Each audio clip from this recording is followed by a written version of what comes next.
طی قسمت‌هایی که از برنامه زن روز منتشر شد، نقدهای زیادی ازش شد و خیلی‌ها معتقد بودن که داورای این برنامه افکار قدیمی و پوسیده‌ای دارن. حتی خیلی نقدهای زیادی شد از اینکه چرا طرز لباس پوشیدن خود داورا هم درست نیستش و بعد اون وقت از بقیه شرکت کننده‌ها ایراد میگیرن. اما از بین اون داورا پدرام علیزاده، یه پسر جنوبی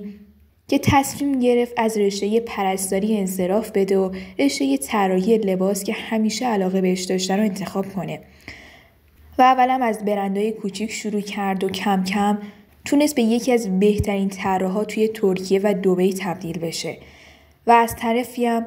توی برنامه اگر از کسی ایراد میگیره راه حلش هم به اون طرف نشون میده و باعث شده که یه تفاوت خیلی بزرگ بین پدرام علیزاده